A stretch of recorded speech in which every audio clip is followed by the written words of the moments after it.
And so I want to say just a couple words about sort of framing the topic and putting it into context of other things that are happening in local government work and in USDN specifically, to try to tee up kind of what we're hoping, and Eric will then go into some more of the goals a little bit later in the slides. So one thing that's exciting for me about this training is it focuses a lot at the intersection of areas that we talk about in local sustainability work quite a bit, areas like clean energy planning and policy, community and stakeholder engagement, a core part of a lot of areas of our work, centering equity in our processes and outcomes, really becoming an increasingly critical aspect for many people.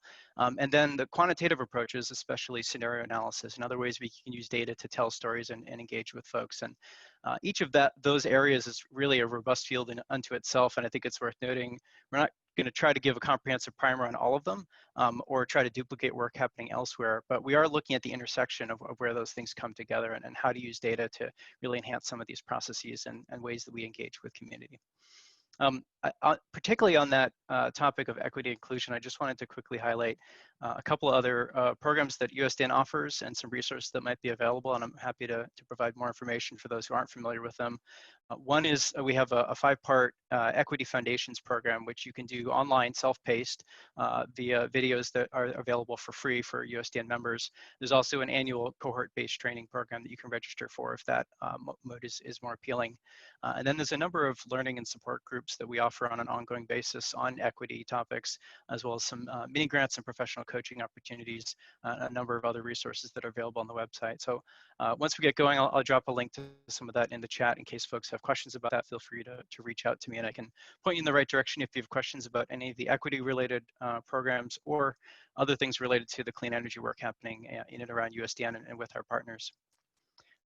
So just wrapping up, I want to acknowledge we're really grateful to our partner and funder, the Summit Foundation, for supporting this program, making it possible, and also for the engagement with our partner network at CUSP, who has helped connect this program to some participants in Canada and really link it up with some of the clean energy and equity planning work that's been happening through that network.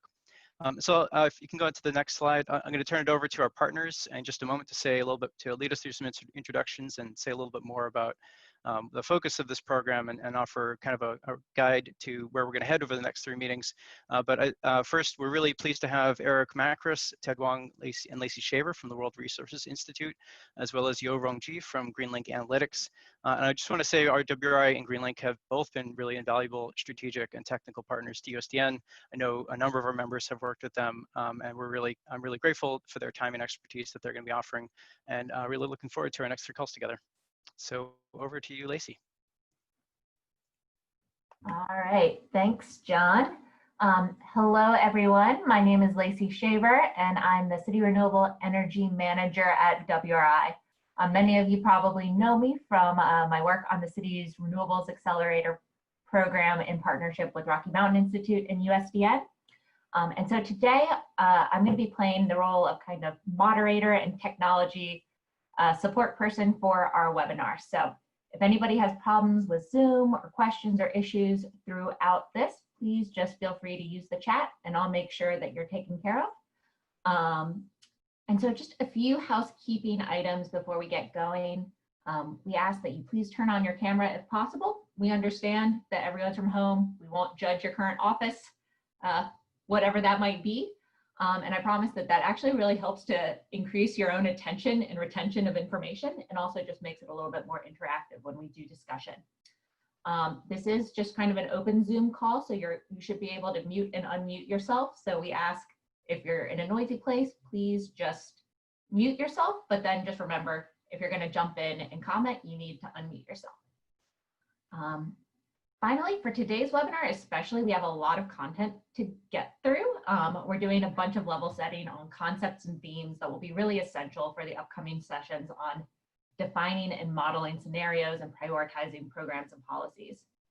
So with that in mind, we're going to ask that for Q&A, you make liberal use of the chat box. So please just, if you have any questions as they come up, just send them in the chat and I'll make sure that during the discussion time, they get funneled to the right content presenter. And if they don't get answered, we'll make sure that we follow up in email afterwards. I also just want to encourage you to use the chat box just to share resources or comments. It's a great way to just say, hey, our community is doing this, or we had a similar experience, or this really resonates, without having to break the flow, but can be really useful for other participants.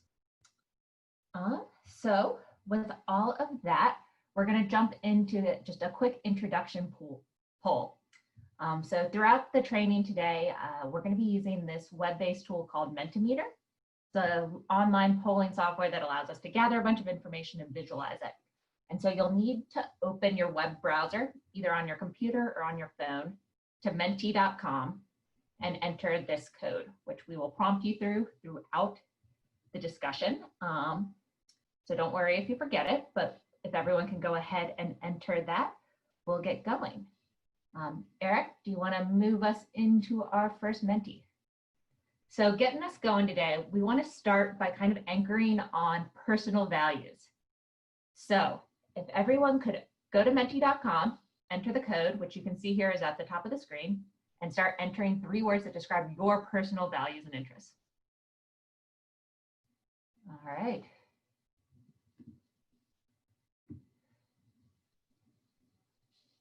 Seeing some good things here.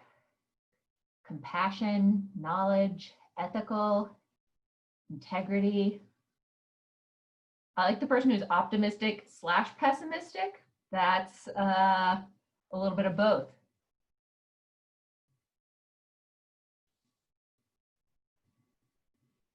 Community, that's always a good one. Resiliency, very important in our field and our time right now. Great. This just keeps going. It's kind of fun.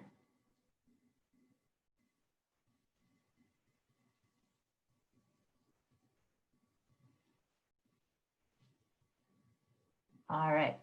Is it going to stop for us there? So some key themes. Glad I see sustainability. Took a minute. Equity, responsibility, honesty, inclusion, friendship, forward thinking, hardworking. So a lot of really great values in here. So Eric, let's move to our second question here, which is really just going to take it to the next level. What are 3 words that describe your community's values? Do they align?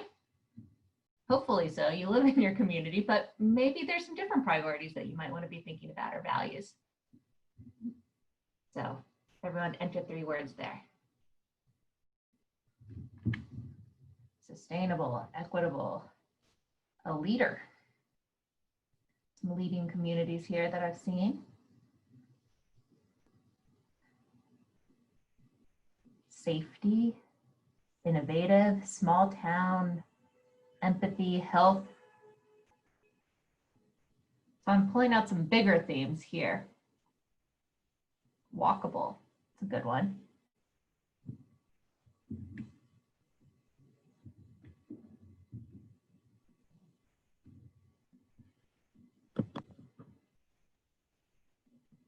All right. Well, I hope everyone's feeling as inspired as I am about some of these, and you can see all of the different word clouds kind of going, and I guess it will just keep going and going. Adventurous, naive. That's an interesting one. All right, well, Eric, do you want to get going, or do you want to, does it summarize here?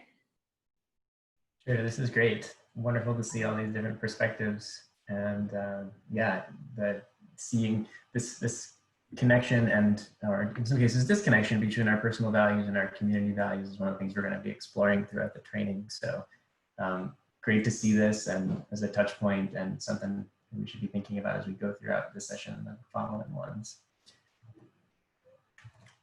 So I'm Eric Macris. I am the manager for data and tools on urban efficiency and climate at WRI, working in our cities program. And along, one of the trainers for this session. Really nice to be connecting with you all on this. I'm going to walk us through the kind of outline of this series and the kind of framing of the series overall, and before we dive into some of the additional details. So you can see here, this is broken up into 3 sessions over the course of 3 months. And we've spread them out that way intentionally. Session 1 today This is really the foundational material around what is this training series about, and the kind of key concepts that we're going to be focused on. So related to equity-focused planning, scenario-based planning, choosing indicators and obtaining data to measure those indicators. So this is kind of the baseline information that's going to go into scenario planning and understanding what you actually want to plan for and what you want to model. Session 2, we're going to define and test scenarios. And session 3 is going to be focused on turning scenarios into policies. And so this is a ton of content. There's so many things that can be done here. And we're only going to be able to scratch the surface.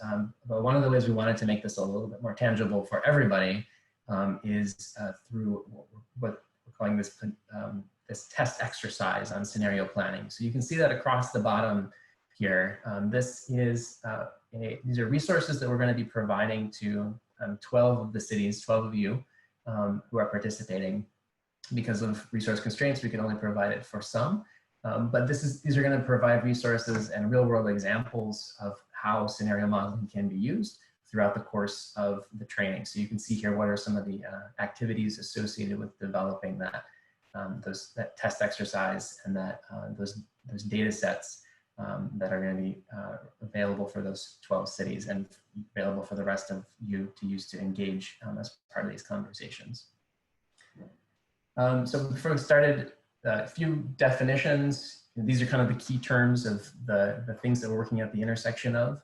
Clean energy, I imagine most of you, your primary roles are associated with clean energy, climate action, and the various variations on that.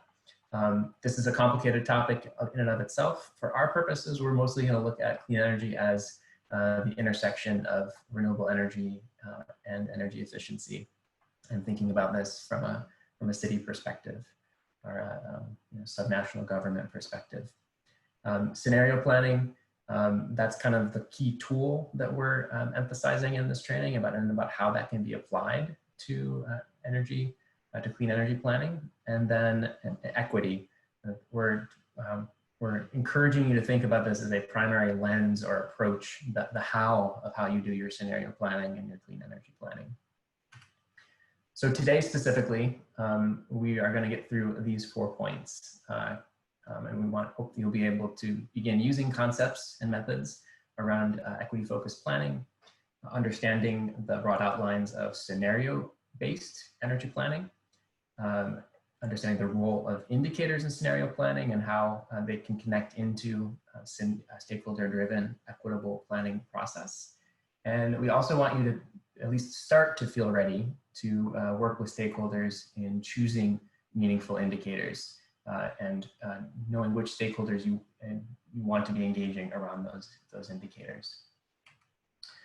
So before we dive in to all that, we want to ask you a few more questions. So this is what we're calling essentially a pre-quiz. We want to know your thinking on these topics at the beginning of this training series, and then we'll ask the same questions at the end of the third session. So if you're not already on menti.com, please get back there or use the same window that hopefully you still have open.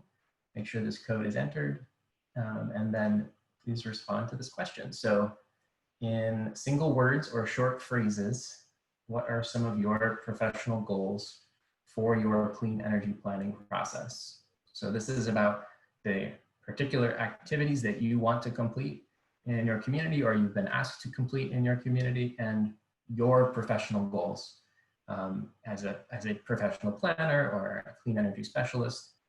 What are your goals for how this process happens, or what comes out of this process? Great to see some of those responses coming in. Equitable, inclusive are large words. So people who are not familiar with word clouds, probably most of you are, but the larger words are the ones that are submitted more than once. And the more times they're submitted, the larger they get. And great to see. And hopefully the content we've already given you hasn't swayed you too much around making inclusive and equitable so large, but that's awesome that they are large. That's really great to see. Renewable energy makes sense as it's a key focus of what you're doing. I see, 100% clean energy, achievable, data-driven, sustainable, actionable, resilience. That's great. A lot of things both about how we get things done and what gets done. All right, let's give it another few more seconds. Get your final answers in. So we've got about 60 participants on here, including trainers. So hopefully most of you are able to submit answers and get this number of participants in the corner closer to 50. This is great to see. So great, wonderful to see. And we're now going to ask you a little bit more about how prepared you are. How do you feel about this process and leading this process? In particular, how you feel about the intersection of the things that this training is about. So how confident are you about your ability to guide an equitable scenario planning process as it relates to clean energy? And as responses come in here, all this data is anonymized, but it's, you're able to see how your answer that fits in with those of others. Hey, so. Hey, Eric, this is Chris and Aspen. May I ask a clarifying question? Sure. Is this about professional competency or where the community is at in this moment? Good question. Yeah. So this is about your professional competency in this particular question. Thanks. Yeah. Great question. Thank you. And nice to see. Right. So a lot of quite a distribution here. Most people are in the middle. It was an average of 5. People are feeling decently confident, but a good number of people who, this isn't their first time they've thought about these concepts together. And there's also a decent number of people who are thinking, this is a new intersection for them. Great. So thanks all of you for entering that in, and look forward to hearing from again at the end of this training about if any of those perceptions or answers have changed. All right, so keep your browser open. We'll be asking you more questions soon. But we're going to move on now into a little bit more framing about this training program. So we're calling this training series Broadly Beneficial Clean Energy Planning. Why are we using this term broadly beneficial? What does it mean? And it relates to the degree of change that we're describing here. And a hard truth, and that I think can be debated for hours, but most of us would agree to some extent that most ambitious long-term plans fail, at least in the context of local planning in the United States and Canada. Why is that? Right? I mean, when we say fail, I mean able to achieve their core objectives that they aim to set out to do, hit their targets and achieve things in the time frame they set out. Why is that? So we just wanted to dive into 2 quick examples of plans that in various ways have failed to understand what elements of them may have contributed to that. So one, and this is a national initiative in the United States that many of you may be quite familiar with, many of you may have participated in, the Mayor's Climate Protection Agreement. So this was a very ambitious, visible commitment from mayors, launched in 2005, and with a seemingly manageable goal compared to some of the goals that we're setting for ourselves now. A 7% greenhouse gas emissions reduction from 1990 levels by 2012. Unfortunately, the evaluations that have looked at how this worked out among those 1,000+ cities was a near 0% success rate. And why was that? Well, there's probably a number of elements that this program was designed to be primarily a top-down and mayoral initiative. It's driven by visibility, public relations, a desire to do something good and be seen as a leader in an area, but without the support needed to back it up. And by support, that's both staffing support to organize and implement, but also really importantly, community support and to have this connected community priorities. One other example at a totally different scale is a program in Detroit focused on providing free trees around called the Greening of Detroit. So this program had existed for more than 20 years, but then got some additional money to expand starting in 2014, and they began to expand into new geographies, new neighborhoods that they hadn't worked in before. And this is a program that's pretty simple. You give people some trees, and there was an assumption that everybody or most people would say yes. Who doesn't want a free tree? But the program managers had an unexpectedly very high no rate for the number of people who were saying no, they did want free trees. So they worked with some researchers to just dive in a little bit more as to why that was. And in Detroit, they discovered there were at least two elements as to what was contributing to this. It was a historical distrust for the way that the city government had interacted with tree programs and trees and residents, and the outreach being driven by outsiders, people that weren't from the community and that didn't have a relationship with the people they were reaching out to. So this is another example of just a different scale of thinking about a program that didn't succeed as it was aimed to do, even though it was obviously in some ways the ambition was considerably less. So what's in common between these? Maybe a lot of different things, but I'd argue that one critical element is that they failed to do what a lot of what plans that succeed best do, which is to build a broadly shared agenda and a broad, sustained base of support. So we'll go into later in the training some examples that touch on these points, at least elements of these points. But right now, I just wanted to cover some principles of what this requires. To be able to build this broadly shared agenda and broad, sustained base of support, it's meaningful participation of a diversity of communities and institutions, recognition of differentials in power and needs and perspectives, truly actively seeking creative solutions and not just rearranging business as usual, and being honest and thinking about the equitable distribution of costs and benefits. So, even beyond the planning world, we find there are similar findings in other fields. So like this is from management research in the business world. There's a lot of data now showing that diverse teams solve problems more effectively and faster, and that the most successful organizations prioritize inclusivity and then how they develop their teams.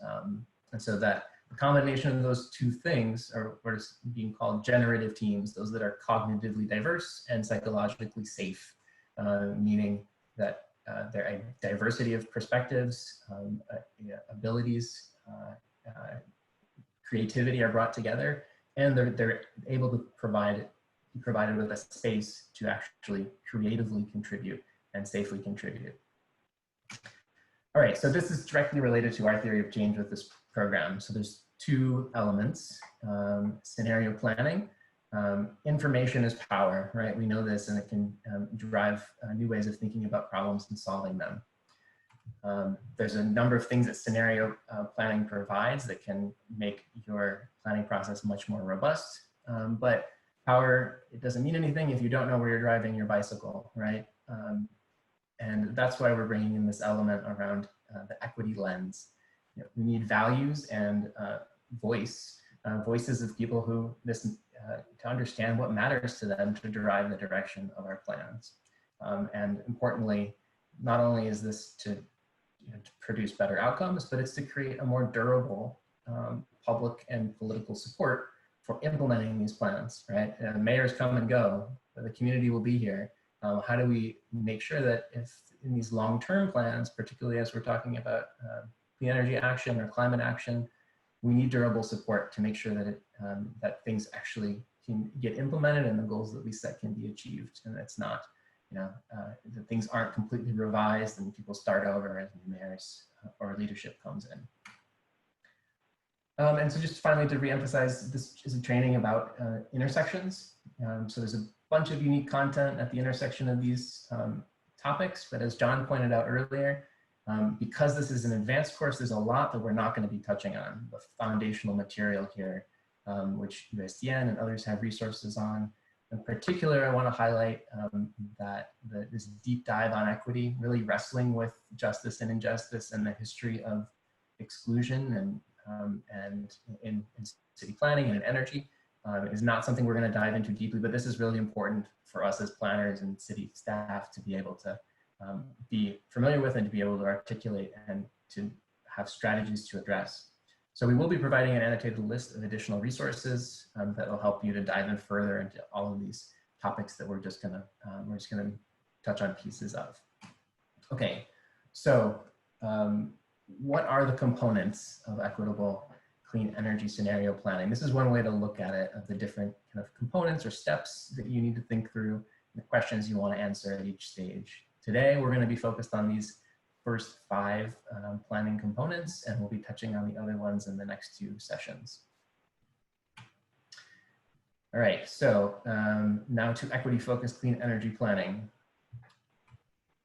Why does equity matter in energy planning? Well, the short version is that that the costs of energy services, whether they're economic, social, or environmental, they have much greater impact on frontline, marginalized, or vulnerable communities. Different ways of talking about a variety of different groups that have that there's greater impact upon. So a few dimensions on that.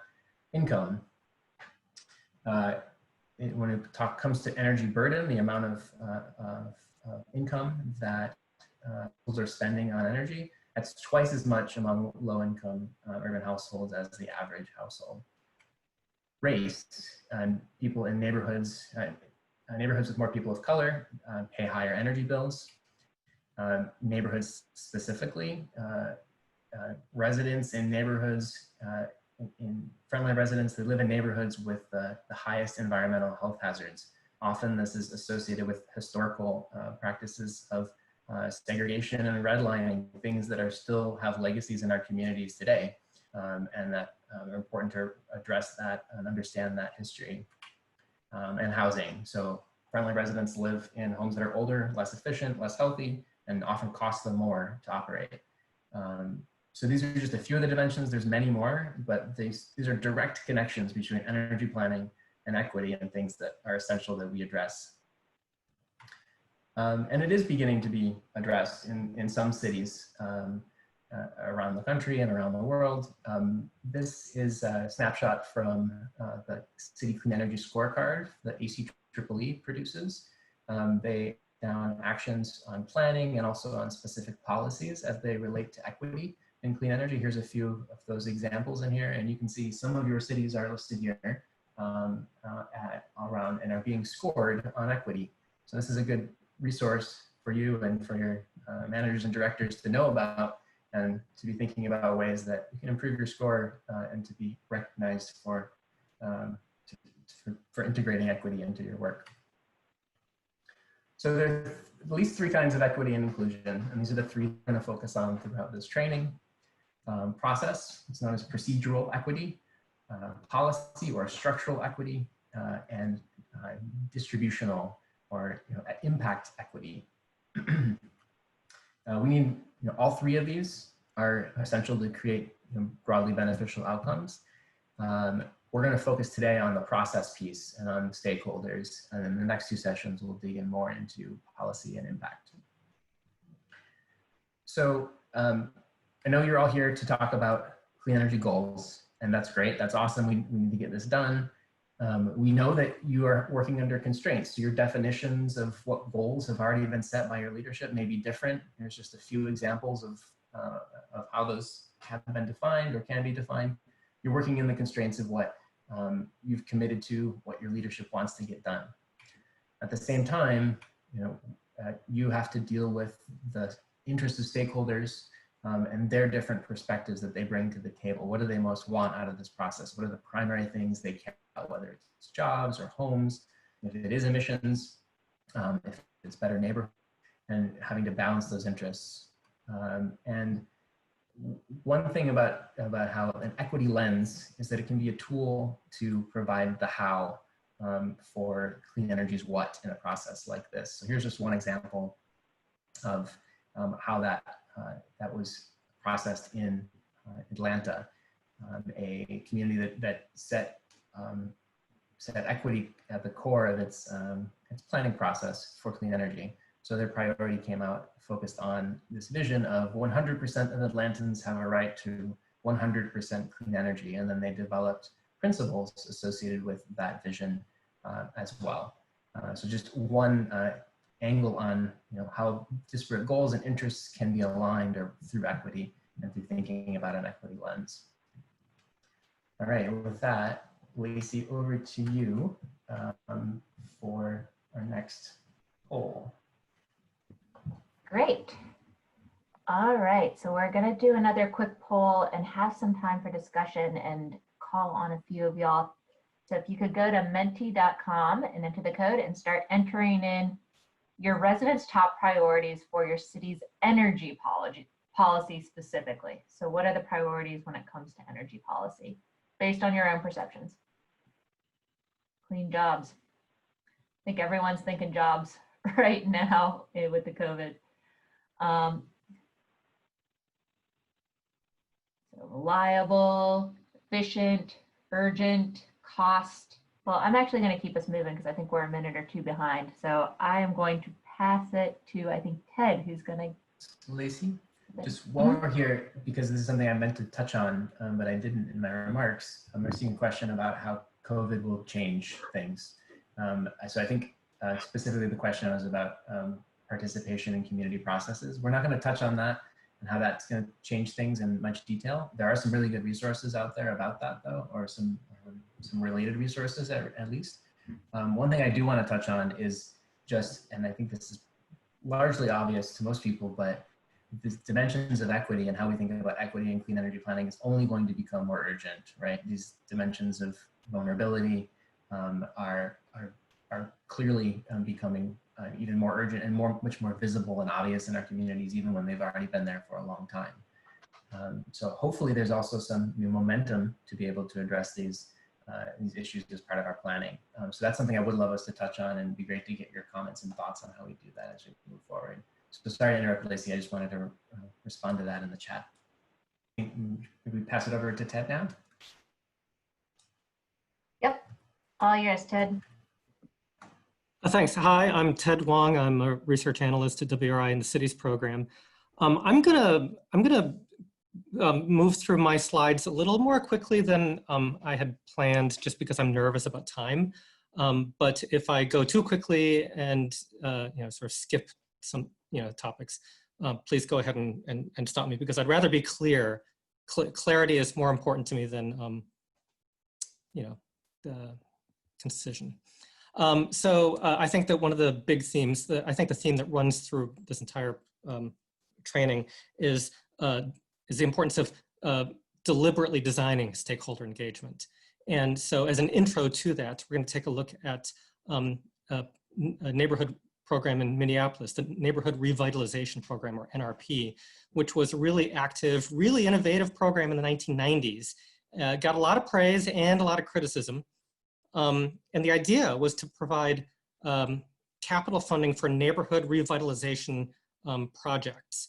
And the big innovation was a devolution of power to the neighborhoods. The decision-making power was going to sit in the neighborhoods. Neighborhood organizations were going to be formed. So each neighborhood would form a little nonprofit that would determine the local priorities, the priorities of that neighborhood, and they would develop grant proposals for projects that they would submit to the city and receive these grants, and themselves, these organizations would implement these programs.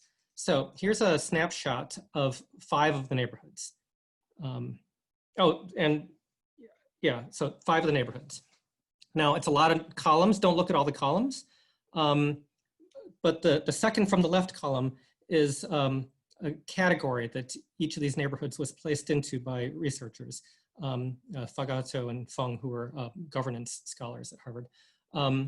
And these categories are based on what types of projects the neighborhoods tended to advocate for. So the protection, as in protecting the neighborhood's existing character. Revitalization, as in improving, but not necessarily changing the essential character of the neighborhood. And redirection, so completely changing the direction, a fundamental change in the character of the neighborhood. And as we move from the higher income neighborhoods, we move from protection through revitalization and into redirection. We're also moving from higher a proportion of homeowners. So the higher income neighborhoods were more homeowner dominated, and the redirection, the lower income neighborhoods had a higher proportion of renters and people of color. And the next slide, if we look at how the money was dispersed among the different categories of project, we can see these two biggest columns here toward the left, housing and housing projects that primarily benefit homeowners. So housing projects in general, projects that develop housing, generate more housing options for the community, those got a lot of money. But the particular housing projects that primarily benefited the people who owned land and owned buildings, those received by far the lion's share of the project's money. So next slide. So this was sort of part of the case studies in Susan Feinstein's The Just City. And in her analysis, you don't have to read this, but you'll get it when you get the slides. The NRP staff, the way that they ran this program, they prioritized what they perceived to be the democratic process by letting neighborhoods call the shots. And by doing that, essentially they left the funding decisions in the hands of the neighborhood activists who already came into this process with a lot of social capital. The neighborhoods that had the resources and the societal status that allowed them to build these neighborhood organizations and to staff them and to develop grant proposals and to implement building programs. And that of course turned out to be the higher income, owner-dominated neighborhoods. And the interests of renters and lower income residents received less of the benefits. They received, benefits, but the process tended to be dominated by the interests of owners.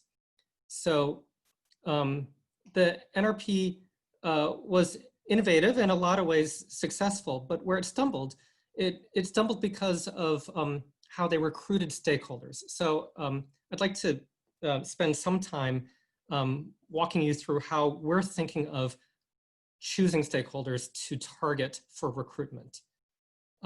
So we like to think about stakeholders along two different dimensions. So on this graph, the up-down dimension is how we think about, is what we call the diversity dimension. And this is all about how do we include as many different voices as we can in the planning process. So on the lower end, we'd be targeting interest-based groups. And as we move toward higher diversity, we'd be targeting organizations that are more place-based or that are coalitions of many different kinds of interests. Now this other dimension, this left-right dimension, we're calling the inclusion dimension. And this is organized around either capacity to participate in political processes or connection to these processes, relationships between people and and power. And I want to point out that we've arranged this one from higher capacity toward lower capacity and lower connection on the right. So it's a little bit, it might feel a little bit backward, but it'll make sense. And as we move from higher capacity, say professional organizations and volunteer organizations, and we move toward sort of lower capacity. So people who are not part of organized groups, but are still vocal and active in political processes, and all the way to the right to people who are unorganized, but also for whatever reason, unable or unwilling to engage with political processes. Now, historically, stakeholder engagement has been in this lower left corner. And so the corner that is low or medium diversity, but definitely high capacity. And that makes a lot of sense. Governments usually have good existing relationships with these sort of actors. Now that Minneapolis program, so go ahead and click. So that Minneapolis program was in some ways innovative because they were able to bring into the process people who weren't previously engaged and weren't part of the usual suspects, but they still had some pretty good capacity to organize and to participate.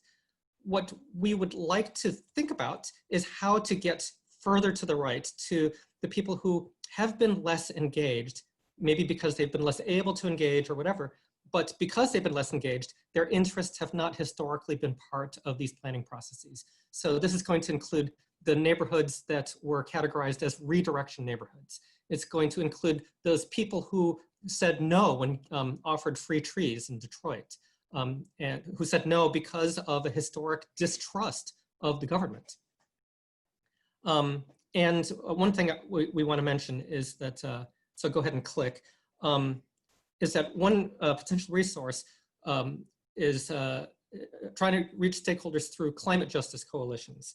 And I would also add other sorts of justice organizations, food justice, criminal justice organizations, because they have experience and resources in reaching the people who've historically been hardest to include in these processes. I live in Philadelphia, and one thing that's been has been really exciting for me is that a lot of our local activists are working hard on the Philadelphia Green New Deal. And I myself see this as an interesting contrast to that mayor's climate challenge that Eric mentioned earlier, that sort of left out of the process these sort of justice concerns. And some of these new campaigns are really centering justice and outreach to people who have not been able to participate either in the processes or in the benefits of sustainability movements and planning processes. So if we look at the whole process of participatory scenario planning, and we're going to go through these in more detail than just these 4 phrases. Historically, the role of the public has been brought in scenario selection, in looking at the different possible futures and saying, this one or these ones are the ones that are most attractive to us. But in this training, we'd like to think about how to include an authentic stakeholder engagement process for every stage. So, so authentically including community members and residents and community organizations in problem definition, in determining how we develop the scenarios, all the way through implementation of the programs that are selected or prioritized. And so here are some themes that are going to come up again and again in the training. And you can think of them as, I never liked the phrase best practices, so I just call them good practices. So the first one is to actively recruit participants. We're going to talk later about delivery of benefits and different ways of designing how the public is brought into the process. What we're saying is it has to be an active, positive, deliberate process. Otherwise, like in that Minnesota program, the participation and benefits are going to be skewed toward those who are most able and ready to participate. And because a lot of these people whose opinions we want, I mean, community members, they are experts. They are experts in their community, how their communities work, and how their lives work. But a lot of them are not necessarily going to be experts in energy policy. So in order to make sure that their advice connects to the questions that we as planners need to answer, it's important to be ready to give some technical training to sort of orient people to the actual questions. Click. And through every part of the process, we want to make sure that stakeholders are driving the bus, that stakeholders are actually the ones answering the questions and making decisions about what's good and what's bad, what the priorities ought to be. Otherwise, we're just getting their feedback, and of course that is important, but what we would like to try to push for is a greater empowerment of the stakeholders. And finally, what all of this means is that every step of the way, every task that we make in engaging with stakeholders is partly about language and communication, and that language is going to be really central. And so we just want to make sure that the planners see as a key part of their jobs the translation and re-expression of the technical information in terms that are vivid and meaningful for the residents. Okay. Slide. So one way to think about whom to affirmatively, when we talk about affirmative recruitment, one way to think about whom to recruit is to think about the drivers of vulnerability. So this is a table of the drivers of climate vulnerability, and every city is going to be different. Your community, you probably have a good idea whom to try to target, but this is it's nice to outsource things to a chart sometimes to try to overcome our own biases. And what I'd like to encourage you to do is to think of this not just as a list of people to include, but also as a list of barriers to participation that it can be worthwhile to find ways to lower barriers. Okay, so slide. So a lot of you will have seen a chart that looks like this, spectrum of engagement, where a planning process or any kind of government process can be anywhere from ignoring the public on the left through increasing levels of stakeholder involvement in decision-making, all the way to the right. And what we're arguing is that positions closer to the right, closer to defer, are likelier to be successful, are likelier to get public buy-in, and likelier to account for the needs of all the residents. But clearly, different cities are going to be able to find themselves on different places on the spectrum. What I want to point out is that the public engagement activities that you choose, like the actual ways, the kinds of meetings and information sessions that you choose, so the sorts of activities that are on the bottom row of this chart, the kinds of activities that you choose are going to determine what's the message that you're sending to the community and what kind of information and input you're able to get from the stakeholders. So I just want to present to you with this chart as a resource for looking at different kinds of engagement. But also, I want to bring up the issue of just project governance, because different kinds of engagement, some of them can be costlier than others, and we know that city governments tend to be resource constrained. But a deliberate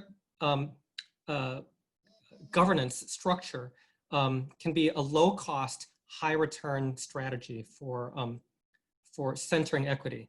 So Housing NOLA was run by an executive committee that was itself composed of community-based organizations.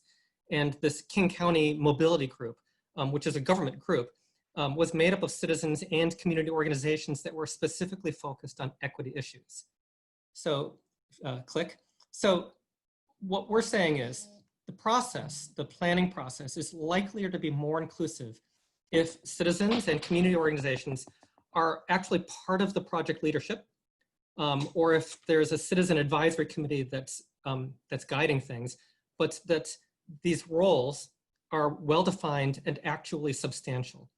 And we also just want to point out that there are barriers to participation in these sort of things. And so measures like compensating people for their time serving on these sort of committees are just important things to consider, and other ways of lowering barriers.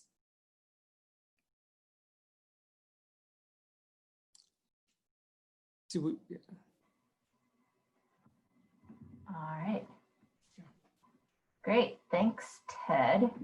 So now we're going to do another quick mentee poll and discussion and want to hear a little bit more from y'all about what stakeholder engagement methods have you or your office used in your community. If you could go to mentee.com and enter some of those methods.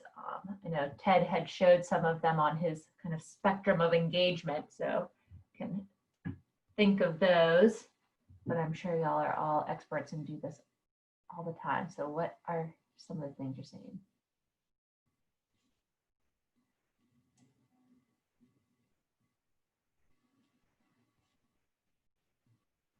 Public forums and workshops, town hall style meetings and surveys.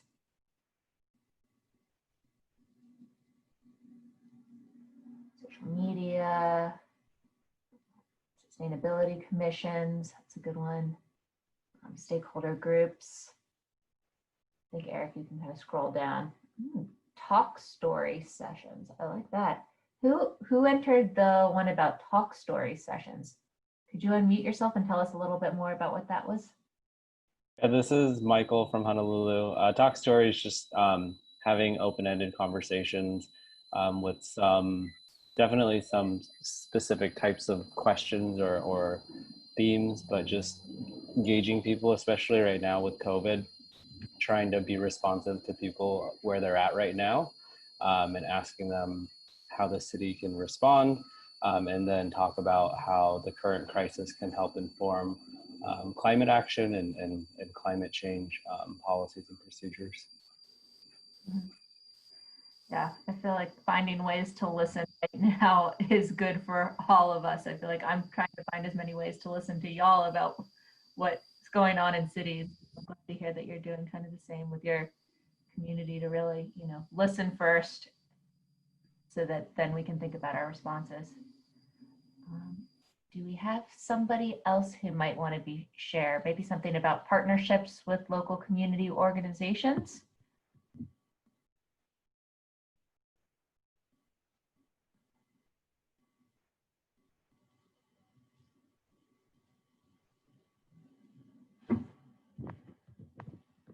I'm going to call on somebody then.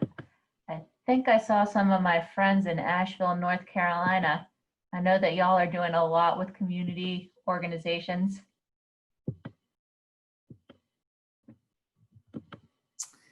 Yeah, so we've partnered with local groups to help us do outreach where they already have established relationships so that we're not in the center of it. We've done surveys, we've attended, we try to meet people where they're at and attend neighborhood and business association meetings. I think what we get more concerned about is having community fatigue, where the city is doing a lot of projects and we're really focused on stakeholder engagement and constantly going and asking people for their feedback and not having a really good way to compensate people for providing that resource and that perspective.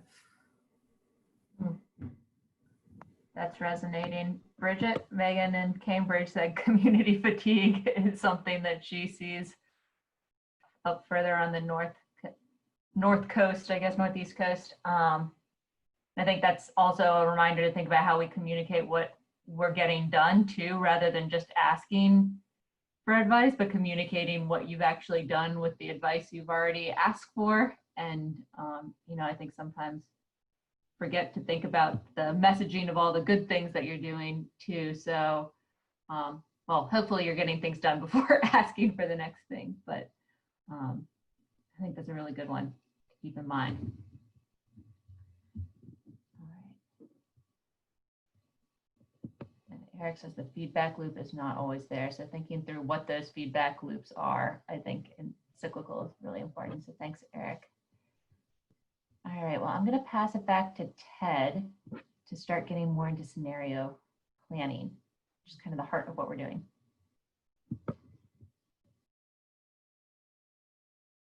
Okay, so scenario planning is maybe going to sound kind of intimidating later on, but please don't let it be. It's really just strategic planning by looking at different plausible futures, different ways that things could turn out if the city does different things. So go ahead and click. There, that's just what I said. So in general, here are the steps. We start with what we're gonna call a baseline, not just we. We're gonna start with a baseline assessment, a snapshot of what the city looks like now in terms, and here's what's key, a snapshot of what the city looks like now in terms of what matters to the stakeholders. So that might be CO2 emissions, but it might be jobs, it might be asthma incidents, it's probably several things. So after we have a baseline, we think about what are the different things that the city could do? Step number 2, what are the different things that the city could do? What are different actions that define the different scenarios? Third, these different city actions are going to lead to different possible outcomes. So one action might lead to like a low carbon emission future. Another one might lead to high jobs or low jobs, that sort of thing. So the different actions lead to different outcomes. And so for number 4, we just look at the different outcomes and choose the scenarios that we like best, or that our stakeholders like best. And we say to the city, these are the actions that lead to the outcomes that we want. So these are the actions that we would like to prioritize. So, slide. So let's say that this thing on the left here is a map of your city, and the colors indicate, I just chose CO2 emissions from different neighborhoods. So the different colors mean different levels of emissions. Now in this training, we're gonna call this variable, that is CO2 emissions out of a neighborhood. We're gonna call that variable an indicator. And these arrows, different actions, in this case, different tax credit programs, will lead to different outcomes, to different levels of CO2 emissions. And maybe the outcomes are citywide outcomes, or maybe there are different spatial distributions of outcomes. And like I said, the whole idea of scenario planning is to look at these different outcomes and say, well, this lever position, this action that led to this, these are the actions that we would like to prioritize. And hopefully, I don't know how straightforward this seems, but I'm gonna say that it's not as straightforward as this, because, slide, the main thing that makes it tricky is that no one ever thinks of their city just in terms of one single indicator, like CO2 emissions.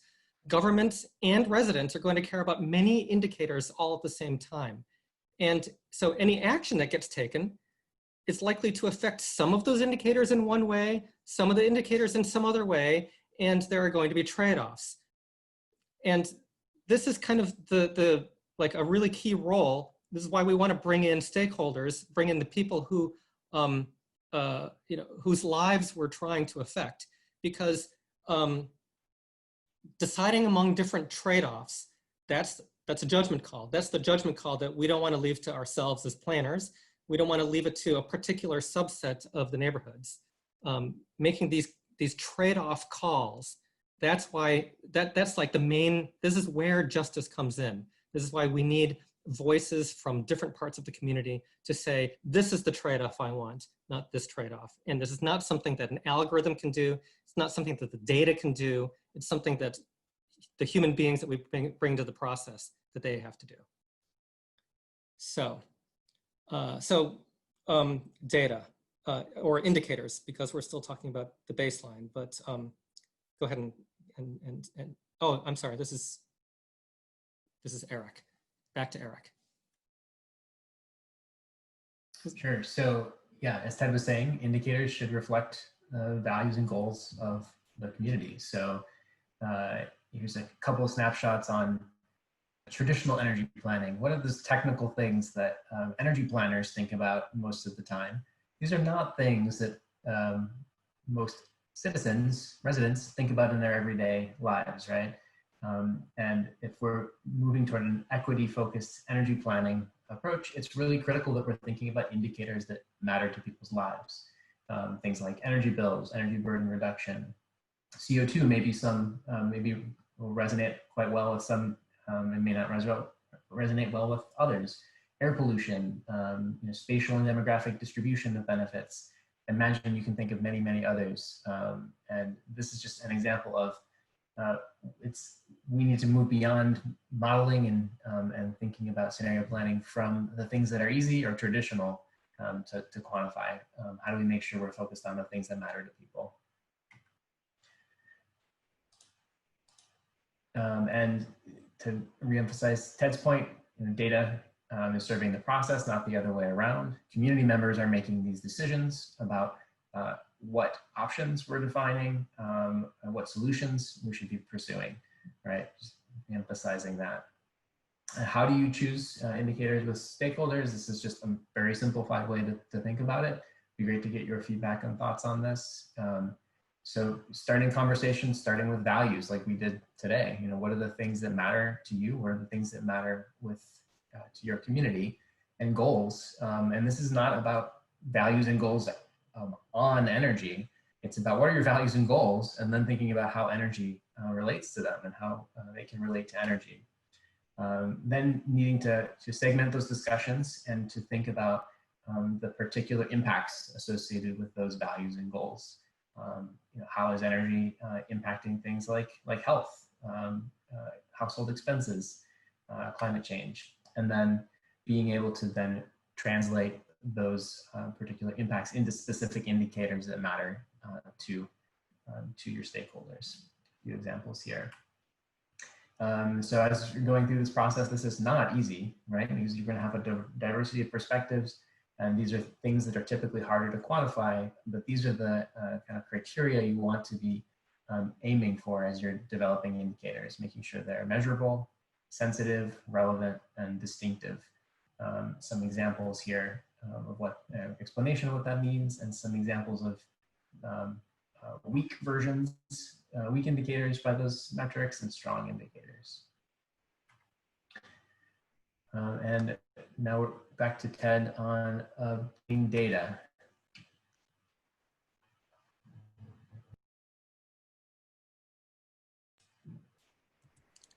So if you look at different energy planning frameworks, there's a lot of data that are recommended, a lot of different kinds of indicators. All of these energy indicators are suggested someplace. And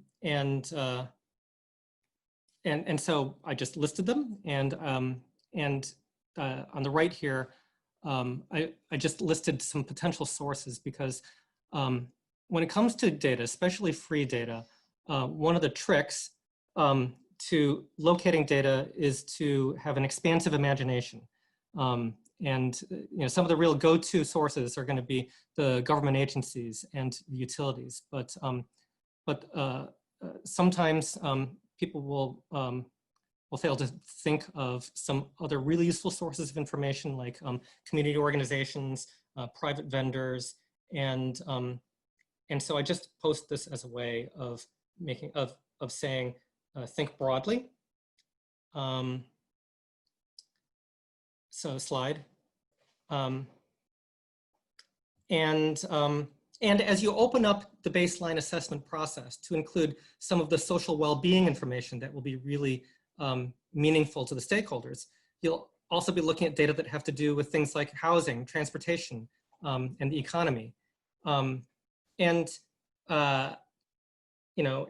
again, be expansive in where you get information. And one thing that I want to suggest is that sometimes some of the data that you're going to look at is going to feel like official data, and there are going to be some sources of data that are going to sort of feel like unofficial sources of data, data that don't necessarily come from government agencies, but that come from other sorts of neighborhood sources. And it's just something to keep in mind as potential sources, because sometimes the neighborhood data or the less official data can be, we talked earlier about trust between stakeholders and the planning process. And an important component of that is making sure that stakeholders trust in the data. And so it can be useful to look beyond the usual suspects when it comes to data sources. Now, as you look at data, we would like to remind you that data come in different levels of quality. So in this pyramid, we would like to steer you toward the top of the pyramid. We'd like to steer you toward locally collected data or data that is specifically customized for your community. And we would like to steer you toward data that is direct measures of the things that you and your stakeholders care about.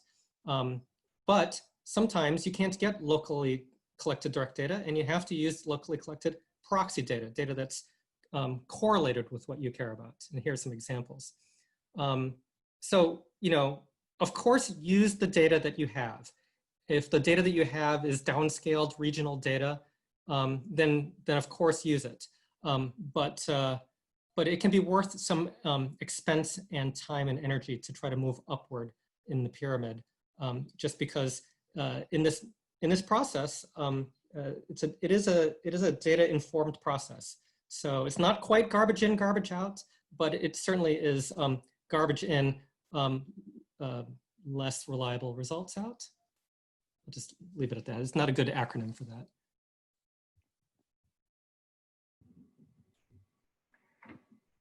All right, yeah, definitely some good reminders on data there. Not all data is equal, and local is often best.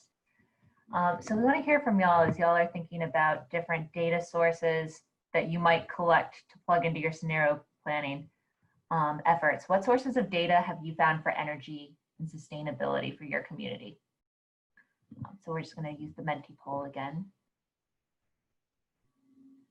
Are y'all's utilities giving you data? That's great. Glad to hear that. DMV, downscale county data, the CUSP Energy Policy and Equity Explorer tool. Permitting, the CEEE, NREL Cities LEAP program, state air quality data, solar app. The solar app program is definitely real interesting if you haven't checked it out. Census and EIA are always reliable, but tend to be broader data sources sometimes, especially if you're out in a rural area or in a kind of dense metro. Those can be tougher airlines. All right. So thanks for some great thoughts here that might prompt others on the line to look at some new data sources. And with this, I'm going to turn it over to Yo at GreenLink to dive into a case study of some of the work that she's done in Atlanta. Hey, so I'm Yo G. I'm the Director of Urban Initiatives at GreenLink Analytics. My colleague Matt Cox is here with me in training as well. We're with GreenLink Analytics, which is an Atlanta-based energy research and NGO that uses our analytical technologies to help cities and other organizations conduct clean energy analysis and planning. And I'm sorry, I'm hearing myself twice. Is that happening for anybody else? No, I'm not hearing you. Okay, sorry about that. So we're gonna do it this way. Can you guys still hear me? Yes. Yeah. Okay.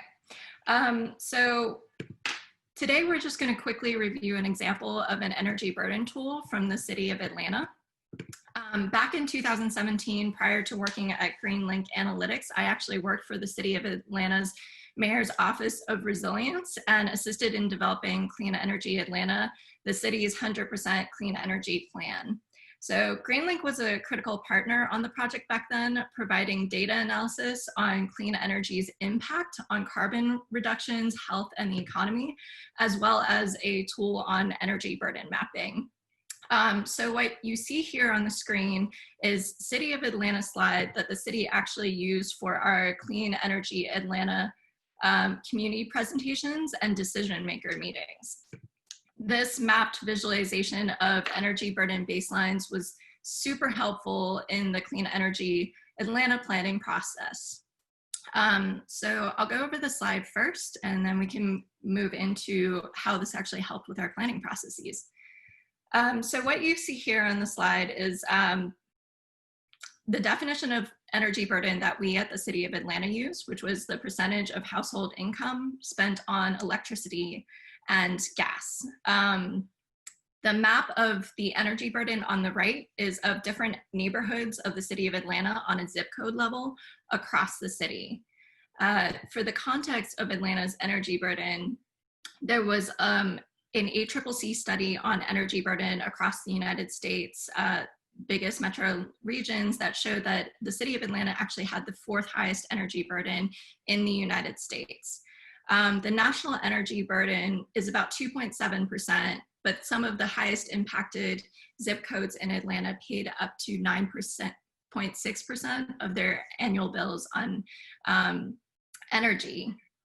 So this slide also had a bullet point connecting utility burden with some of the longer term challenges facing residents in the city. A study showed that paying utility bills is the #1 reason why many people take out payday loans in the country. So prior to having this type of information in a mapped form, the City of Atlanta's Office of Resilience definitely recognized that residents were experts, as Ted mentioned, and really relied on their lived experiences and stories about utility burden, but it wasn't a major focus for the office. This data was really helpful in our clean energy planning process to tell the story and enhance the processes of the clean energy plans. And that's exactly what this map did. When the city first received the map from GreenLink, it helped city staffers visualize baseline energy burden for Atlanta and then added additional context to resident stories. It assisted us in better understanding the extent and severity of the issue, as well as locations where energy burden was the highest. This influenced the city's planning process in a lot of ways. We approached community engagement while getting feedback on the plan. Originally, we had imagined just doing equal engagements across the 4 quadrants of Atlanta. So just doing 2 to 4 meetings in different quadrants fairly equally. But after receiving this map, the office really switched to a more equitable engagement process, and it did more specific outreach to frontline communities in areas with the highest level of burden and communities of color. So we were really focusing on changing process equity and making sure we were incorporating more outreach to frontline community members. This also impacted how we went to community members and stakeholders. We brought this content about energy burden to them and included it in our presentations. So residents were able to see the slide and react to it. In many ways, it really resonated a lot with residents and their lived experiences, which was really great feedback to have. As residents grew more aware of the energy burden issues and the inequalities that really impact their communities and communities that they cared about this issue, several of these communities and NGOs actually started using this energy equity data to really push on our office and the city to do more advocacy to encourage the city to work on residential energy efficiency issues and make equity a critical part of the clean energy planning. So in addition to building community will for a more equitable clean energy plan, this type of mapping and storytelling also helped build political will to pass a more equitable clean energy plan. We actually ended up showing this map to a City of Atlanta council member who was completely shocked by it. She realized that one of her, or her council district actually covered some of these zip code areas. And she just flat out asked us, should I not be paying $400 a month in energy bills? And we were like, no, that shouldn't be the normal thing, but that was what was normal in her community. And it was really surprising to her. So it really got her excited to be working on this issue with the Office of Resilience. Similarly, we actually took this to several Georgia public service commissioners, and one of the public service commissioners got really energized by the map and wanted to throw some energy efficient refrigerators onto the back of his truck and start giving them out to his district folks. So it was a really interesting way to galvanize action on tackling energy equity and utility burden. So luckily, the city of Atlanta passed its clean energy plan. And then this push on energy burden after its passage really helped shift the focus of the energy programs offered by the City of Atlanta's Office of Resilience. Prior to the plan passing and the community engagement that we did as part of that process, the city was really mainly focused on commercial energy efficiency because it was really where you could get the most bang for your buck when you're looking at energy efficiency programming. But now that the plan is passed and people are caring more about this issue, there's been a major push to include equitable residential energy efficiency into our programming and into our policies. So GreenLink Analytics is doing further mapping and analysis with the City of Atlanta to help build out a new low-income energy efficiency program. So we're bringing in community partners and NGO early on.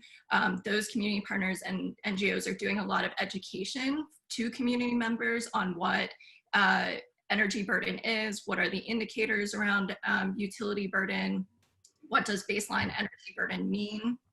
We're doing some stakeholder and scenario development, so working with stakeholders to think through what potential scenarios for focus areas could be and helping design actions around addressing utility burden. And then we are trying to use this kind of data to prioritize where community engagement goes and what does equitable strategies and outcomes look like. So I want to wrap up very quickly by saying you can see how this type of information was really helpful in centering equity. So using data to tell stories, building broadly shared agendas and a broad base of support through improved process equity, enhancing equitable clean energy program planning and implementation to ensure more equitable distributional impacts.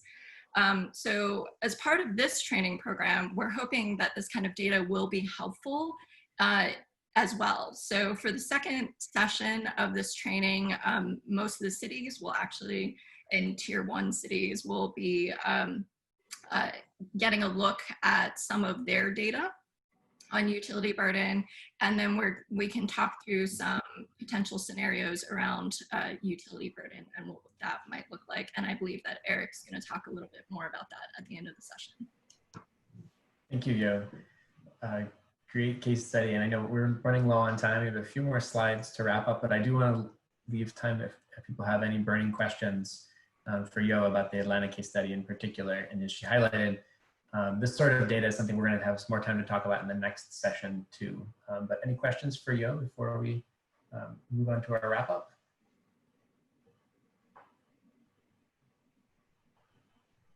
I think Matt's been tackling a lot of the questions that came up.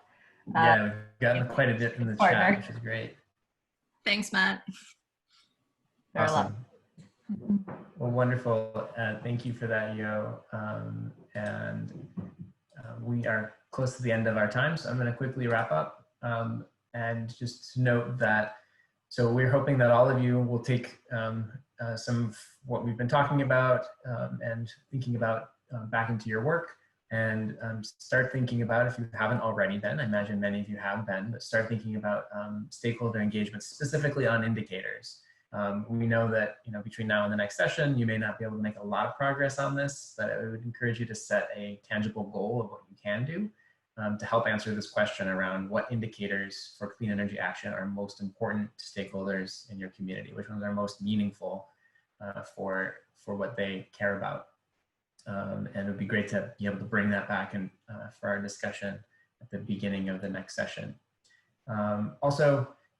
Would love your feedback on what's worked well and what hasn't worked well in this session. I know it's really challenging being remote, having these be short sessions, and this one in particular, we have a lot of just background content we wanted to get through. We really do want to have more time for discussion in the next one. So it'd be great if you could fill out the survey and let us know what you'd like to see more of or less of. And then if you have any comments or questions, you can email me directly, ericmax@wri.org. So the next session is in approximately a month, also on a Thursday, May 28th, same time as this session. You should already have an appointment on your calendar from what I sent, but please make sure you register in advance so you can get into the meeting. Here are the topics that we're going to be focused on there. It's going to be diving into more on this. Also, just some logistics stuff from this session. We'll be sending out the materials. I'd sent the slides already. I can send an updated version of that with the recording. We'll try to send the Menti responses as well. As well as reminders on these timings. Some of you have also noted that we had another 30 minutes left in this. We booked a little extra time on your calendar so you wouldn't leave if we were running late. So we're not running too late, but luckily we have a little bit more, we have a little buffer and we'll give you some time back. So I do want to leave a little bit of time for this as a preview and also to make sure we have time for any kind of final questions. So we have that extra time. You guys are welcome to stay longer, and if you have any questions or comments or want to have additional discussion, we can do that. But this is what Yo was referencing already about what we are going to be providing to the level 1 cities. So this is particularly important for the 12 of your cities that have been selected for level 1, but the rest of you, this will be interesting too as well. This is a sneak peek of what we'll be able to provide in advance of session 2. So we have some questions that we need you to answer for us. Those of you in those 12 level 1 cities, you know who you are. But this is what we'll be using as a basis for our starting discussion next session. So this is a similar map to what Yo described for Atlanta on utility energy burden. And also, depending on what indicators are important to your community, there's some other optional indicators that the GreenLink Analytics team may also be able to map for you. So that's for the level 1 participants specifically, there are specific instructions here about what we need from you in order for GreenLink to provide these maps in advance of the next session. You're going to need to choose 2 optional indicators from the list we have on the next slide, and to submit those choices at this link by May 6th. So we've got about a week in which we need to get that back from you. And then we should be able to get that data in advance of the next session, a little bit of time to examine it, and we'll be asking you to talk about the insights they found in your data. Here's that list of optional indicators. You should all have this in your slides too, so don't feel you need to jot down any of these links or any of these things right now. So with that, I think we're going to wrap up the formal program and say thank you to all of you for joining. Look forward to seeing you in a few weeks. Thanks to all of our partners and advisors and reviewers on this project. But I do, I think, want to leave, if there are questions about, particularly about the homework, what's happening in the next session, want to make sure we have clarifying questions, we have time to address those. And if you have some things that you didn't get to say, or questions or comments on this session, we have a little extra time that we can continue that discussion with you as well.